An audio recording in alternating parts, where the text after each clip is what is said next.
scooter ಕಟ್ತೈತಲ್ಲ active ಅಂಡ ಸರಿ ಪಾತಿರಲಿಲ್ಲ okay ಎಲ್ಲ ಕಾಂಡ ಶುರು ಮಾಡ್ಬೇಕಿತ್ತ పోయింది అది ఇండిపెండెంట్ లెటర్ కొరకే చెప్పాను ఓకే అన్న ഇരേ മത്താ ഇൻഡിപെൻഡന്റ് ലെറ്റർ കൊടുത്താൽ മാത്രം പറയും ചുമ്മാ നമുക്ക് ലെറ്റർ ഇല്ലാത്ത വന്ന് ഇവിടെ വന്നിട്ട് അത് ഒരുപാട് ബുദ്ധിമുട്ടാവും ഞാനിപ്പോൾ ഇവർ കേൾക്കുന്ന ഇത്ര നമ്മ ജില്ലാടത്തിലേക്ക് DC-കാർക്ക് SP-കാർക്ക് MLA-കാർക്ക് നമുക്കൊരു ഇൻഡിപെൻഡന്റ് ആയിട്ട് ലെറ്റർ ഉണ്ട് ഇപ്പൊ എപ്പോൾ വേണം ഒരു കാല 6 മണി തുടങ്ങി 5 മണിക്കൂർ തേടുന്ന ഒരു സമ്മതിക്കുന്ന ഒരു ലെറ്റർ വേണം ഞാൻ ഇറങ്ങുന്ന സമയത്ത് നിങ്ങൾ അവിടെ ഇറങ്ങണ്ടെന്ന് சொல்லരുത് ഞാൻ ഇറങ്ങുന്ന ഇപ്പോൾ ട്രെച്ചറി എത്ര ദിവസം ഉണ്ടോ അത്ര ദിവസം ഞങ്ങൾ ഫ്രീ ആയിട്ട് ചെയ്യുന്നു പൈസക്കല്ല ഫ്രീ ആയിട്ട് ചെയ്യുന്ന ആൾക്കാർക്ക് ഒരു മേലപ്പാ കേളപ്പാ അവിടെ പോയി വന്ന് നിങ്ങൾ ഇവിടെ തേടണ്ട അവിടെ പോയിക്കാൻ ചൊല്ലു അതല്ലല്ലേ നമുക്ക് എവിടെ നമുക്കറിയൂ ആ സ്ഥലത്ത് എത്ര ദിവസം ഞാനുണ്ട് 10-15 ദിവസം അവിടെ ഞാൻ വെള്ളത്തിൽ ഇറങ്ങിയിട്ടുണ്ട് ഏത് സ്ഥലത്തിൽ എന്തുണ്ടെങ്കിലും നമുക്കറിയൂ ഇന്ന് പിന്നെ ആ സ്ഥലത്തിൽ പോയ സമയത്തിൽ നമുക്ക് അവിടെ ഒരു ബൈക്ക് കിട്ടി കണ്ടല്ലേ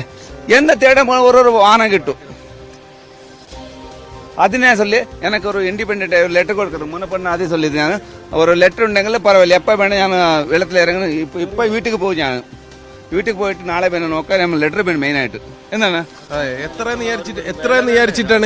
വിചാരിച്ചിട്ട് ഒരാള് അയാള് എന്താ പറയാ അറിയപ്പെടുന്ന ഒരു വ്യക്തിയാണ് ആ മൂപ്പര് ജീവനും മറ്റുള്ള കാര്യങ്ങളും ഒന്നും നോക്കാതെ 5 പൈസ വാങ്ങാതെ ഒരു ഇന്റെ വാക്ക് പറയുകയാണെങ്കിൽ ഒരു മാന്ത്രികനാ ഓക്കെ ശരിയെന്നാ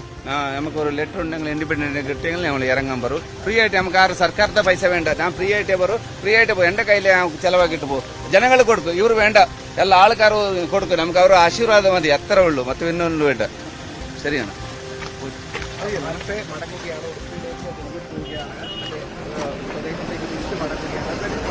ചിരൂർ ദൗത്യത്തിൽ നിന്ന് ഈശ്വർ മൽപെ പിൻവാങ്ങുകയാണ്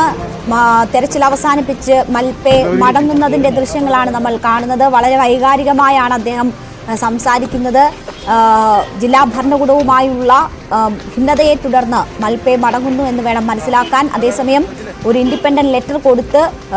വിളിച്ചാൽ അത് സ്വതന്ത്രമായി തെരച്ചിലിന് അവസരമൊരുക്കാമെന്നൊരു ഉറപ്പ് ലഭിച്ചാൽ അങ്ങനെ ഒരു വിളിവുണ്ടായാൽ തിരിച്ചു വരും എന്നും ഈശ്വർ മൽപെ പറയുകയാണ് എന്തായാലും ചിരൂർ ദൗത്യത്തെ സംബന്ധിച്ച് ഒരു പ്രതിസന്ധി ഉടലെടുത്തിരിക്കുന്നു എന്ന് തന്നെ പറയാം ഇന്നലെ മൽപയുടെ നേതൃത്വത്തിൽ നടന്ന തെരച്ചിലിലാണ് വാഹനത്തിന്റെ ഭാഗങ്ങളൊക്കെ കണ്ടെത്തിയത് ഇന്നും കുറേയധികം അവശിഷ്ടങ്ങൾ കണ്ടെത്താൻ കഴിഞ്ഞു അതിനുശേഷമാണ് ഇങ്ങനെ ഭിന്നതയുണ്ടാവുകയും ഇടപെടലുകൾ ഉണ്ടാവുകയും മൽപെ ആഗ്രഹിക്കുന്നിടത്ത് അദ്ദേഹത്തിന് തെരച്ചിൽ നടത്താൻ കഴിയാതെ വരുന്ന സാഹചര്യം ഉണ്ടാവുകയും ഒക്കെ ചെയ്തത് ഇതിനെ തുടർന്നാണ് ഈശ്വർ മൽപെ ദൗത്യം അവസാനിപ്പിച്ച് മടങ്ങുന്നത് താൻ സൗജന്യമായി നടത്തുന്ന സേവനമാണ് അതിൽ കൂടുതൽ നിയന്ത്രണങ്ങൾ അത് അസഹനീയമാകുന്ന സാഹചര്യത്തിലാണ് പിൻവാങ്ങുന്നതെന്ന് മൽപെ പറയുന്നു നേരത്തെ അർജുന്റെ അമ്മയുമായി ഈശ്വർ മൽപെ സംസാരിച്ചിരുന്നു അർജുന്റെ അമ്മയ്ക്ക് കൊടുത്ത വാക്ക് പാലിക്കാനാകാതെയാണ് മൽപെ മടങ്ങുന്നത് അതുകൊണ്ട് തന്നെ ദൗത്യം അവസാനിക്കുന്നതിന് മുൻപ് അർജുന്റെ അമ്മയുമായി മൽപെ സംസാരിച്ചു ആ ശബ്ദ സംഭാഷണത്തിലേക്ക് അർജുൻ അണ്ണനെ ഒരു വാർഡിന് സിലറ്റൻ തിരക്കാൻ പോയ സമയത്തിൽ അവിടെ അടിഭാഗത്തിലെ നമുക്ക് ഇത് കിട്ടിയത് വണ്ടി കിട്ടി ഞാൻ കേട്ടി മേലെ വിട്ട് എന്നാ ചെയ്യണം ഇപ്പൊ ഒരു സ്കൂട്ടർ ഉണ്ട് അവിടെ ആക്റ്റീവ് ആണ് നയ അത് ഇവിടെ ലക്ഷ്മണന്റെ അവരുടെ ആക്റ്റീവ് ആണെന്ന് അതിനിപ്പോ കട്ടിട്ട് ഞാൻ മേലെ വന്നിട്ടുണ്ട് ഇപ്പൊ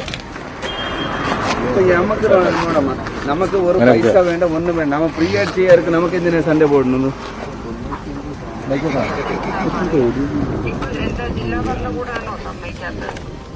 ഇപ്പൊ നമുക്ക് ഫോണാക്കി നമുക്ക് വെള്ളത്തിൽ മേലെ വരാൻ കൂട്ടി പിന്നെ മേലെ കൂപ്പിട്ട് നമ്മൾ ഫോൺ കൊടുത്തു ആ സമയത്തിൽ നമ്മളെ ടീം ആൾക്കാർ ഈശ്വരനെ ഇത്ര സൺഡേ പോയിട്ട് ഞങ്ങൾ ആറ് വരില്ല ഞങ്ങൾ പോവാന്ന് ചൊല്ലി പിന്നെ അവർ പോയി നമുക്ക് ഓരോ മേലെ ആൾ വേണല്ലേ അപ്പൊ ഞാൻ മേലെ വന്നു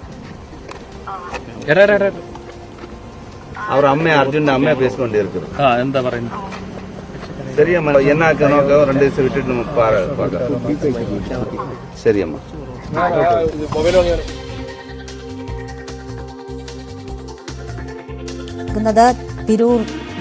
ഷിരൂർ ദൗത്യത്തിൽ അനിശ്ചിതത്വം ഉടലെടുത്തിരിക്കുകയാണ് KV ബൈജു അവിടെ നിന്നും ചേരുന്നു ബൈജു ഇപ്പോൾ അല്പം മുമ്പ് കാർവാർ MLA മാധ്യമങ്ങളെ കണ്ടപ്പോൾ ഈശ്വർ മൽപയെ മടങ്ങുന്നതുമായി ബന്ധപ്പെട്ടുള്ള ചോദ്യങ്ങൾ ഉണ്ടായിരുന്നു അപ്പോൾ അദ്ദേഹം പറയുന്നത് വേണ്ടത്ര സുരക്ഷിതത്വം ഒന്നുമില്ലാതെ മൽപെ തെരച്ചിൽ നടത്തുകയാണ് എപ്പോഴും സർക്കാരിനെതിരെയാണ് അദ്ദേഹം സംസാരിക്കുന്നത് ഇതൊക്കെ വലിയ പ്രശ്നങ്ങൾ ഉണ്ടാക്കുന്നു സുരക്ഷ ഇല്ലാതെ ഇറങ്ങി തെരച്ചിൽ നടത്തി എന്തെങ്കിലും സംഭവിച്ചാൽ അത് വലിയ തിരിച്ചടി ഉണ്ടാക്കും എന്നതൊക്കെയാണ് അദ്ദേഹം ചൂണ്ടിക്കാട്ടുന്നത് യഥാർത്ഥത്തിൽ എന്താണ് അവിടെ സംഭവിക്കുന്നത് മൽപെ ഈ വിധത്തിൽ തിരിച്ചു പോകാനുള്ള കാരണം എന്താണ്